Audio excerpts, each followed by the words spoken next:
The Young and the Restless spoilers.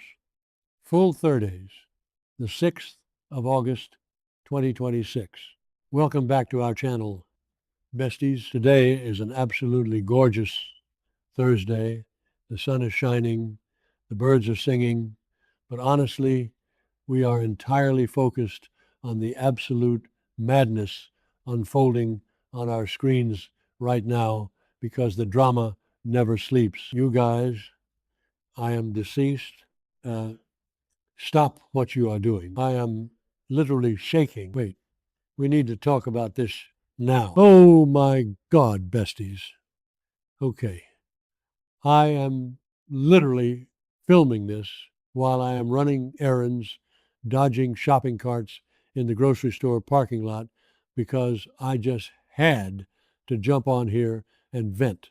My soul has actually left my body, and I am hyperventilating over the sheer audacity of these people. Like, I was mid-skincare and smeared charcoal mask all over the rug when I saw what just went down, and I literally had to yeet my phone across the room. Send help, because I am genuinely unwell. We are not just watching this show, we are invested, and I am personally deeply offended by basically everyone's life choices today. Bestie, be for real right now, because the tea I am about to spill is so piping hot, it is going to melt straight through the floor. Let us start with the absolute dumpster fire that is Billy Abbott. I cannot even process what is going through this man's head.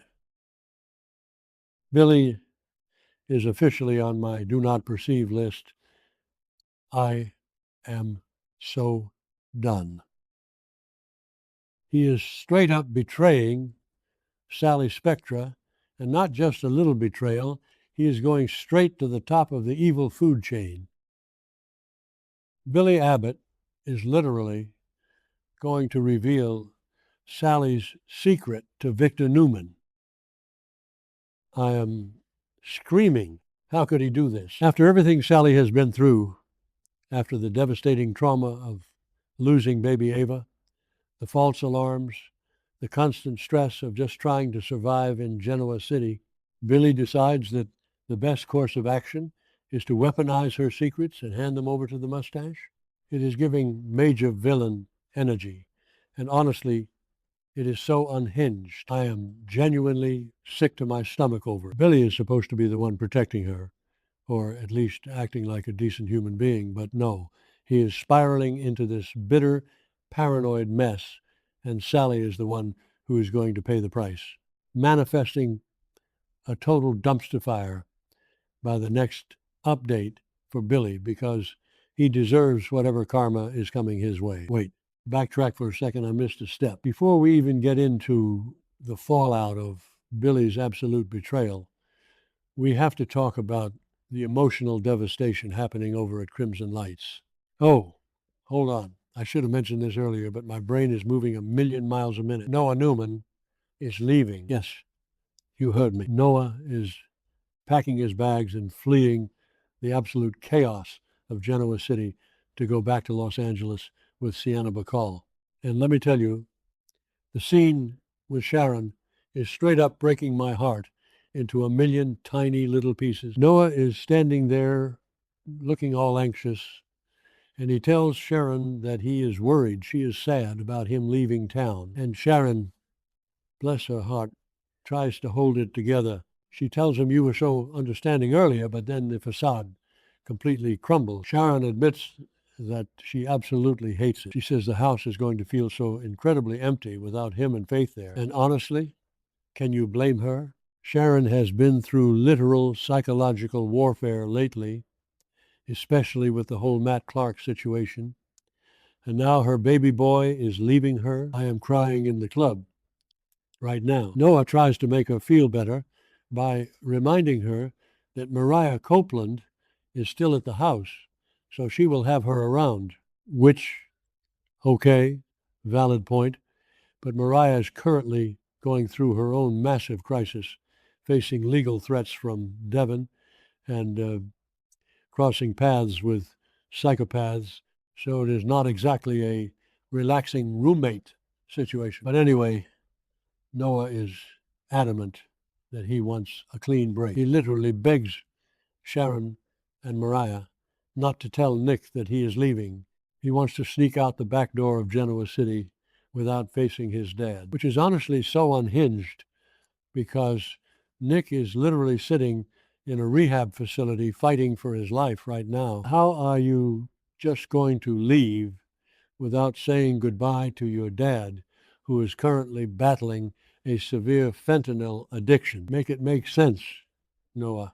Wait, I'm glitching. Okay, back to the main event. Sienna actually steps up in this moment, and I have to give credit where credit is due. Sienna asks to speak to Sharon alone. Noah and Mariah step away, and Sienna has this incredibly raw, vulnerable moment with Sharon. She thanks Sharon for all of her kindness.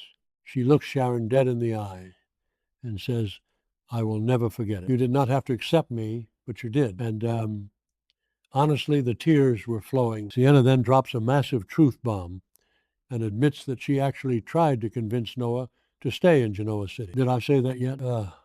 My brain is mush. Moving on, yes. Sienna tried to make him stay, but Noah is so incredibly stubborn, and he absolutely insisted that he is going to Los Angeles with her. Sienna is basically telling Sharon, please do not hate me. I tried to keep your son here, but he is a grown man making his own choices. And don't even get me started on the vibes in Crimson Lights during this scene. Did anyone else notice that the lighting in that coffee shop always makes everyone look like they haven't slept in 3 weeks? Like the fluorescent bulbs are genuinely a crime against cinematography. But I digress.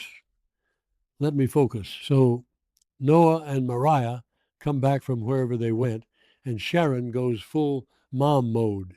She asks Noah exactly when they are leaving, and he says in a day or two. Sharon immediately puts her foot down. She insists. She literally demands that Noah goes to tell Nick. She looks at him and says, you need to say goodbye. And I was cheering at my screen. Yes, Sharon, do not let this boy run away from his feelings. Nick is at his absolute lowest point. He needs to know his son loves him before he moves across the country. So, cut to the rehab center. I am literally hyperventilating right now just thinking about Nick in this facility. He has hit rock bottom. He was having those terrifying nightmares about swallowing packets of fentanyl at the coffee shop, and he is just trying to put the pieces of his shattered life back together. Noah walks in, and Nick is completely surprised to see his son. Noah rips the Band-Aid off and tells his dad that he is moving back to Los Angeles with Sienna. I was bracing myself for a massive Nick Newman explosion. I thought Nick was going to lose his mind, blame Sienna, and start throwing furniture. But you guys, Nick was so calm. He tells Noah that he knew there was a possibility Sienna would go back to L.A. and that Noah would follow her. Noah immediately gets defensive and says, please do not blame Sienna for this. And Nick, in this moment of pure, unexpected growth, says he does not blame her at all. He tells Noah that he completely respects his son's decision. I was genuinely stunned. Like, who is this man and what has he done with the usually volatile Nick Newman? It was actually a beautiful healing moment between father and son, and it gave me a tiny shred of hope that maybe, just maybe, Nick is actually taking his recovery seriously. But wait, we are not done, because the tea is still overflowing. We have to talk about the absolute circus happening over at the GCAC or wherever Nikki and Victoria are currently hanging out. Nikki and Victoria are having a heart-to-heart about Nick, worrying about his rehab stint and his recovery. Then, out of nowhere, Jack Abbott appears. Jack walks up looking all dapper and concerned and tells Nikki that he is so incredibly happy that she got her sight back, which is sweet, right? Jack and Nikki have so much history, and despite everything, he still cares about her well-being. Victoria, who clearly has zero interest in dealing with Abbott drama today, excuses herself and heads off to a meeting. This leaves Jack and Nikki completely alone, and the tension is so thick you could cut it with a knife. Jack, being Jack, cannot help himself. He asks Nikki how things are going with that difficult guy, obviously referring to Victor. And besties, prepare yourselves, because Nikki's response actually made me scream out loud in my car. Nikki looks Jack dead in the eyes and says that she and Victor are getting back together. I am deceased. I am actually in the grave. Jack's face was a picture of pure, unadulterated shock. He literally recoils and says, "You said you were completely sick of him." Nothing has changed. Jack is spitting straight facts. He points out that Victor has brought nothing but extra pain, misery, and stress into Nikki's life recently. Let us not forget that Victor was literally weaponizing Nikki's medical power of attorney and liquidating her assets while she was blind. How do you just forgive that? But Nikki is wearing the thickest, most opaque, rose-colored glasses I have ever seen in my entire life. She defends Victor with her whole chest. She tells Jack that Victor told her he loves her way more than he hates Jack. And then she drops the absolute biggest delusion of the century. Nikki says he agreed to end the war. Yes, you heard me correctly.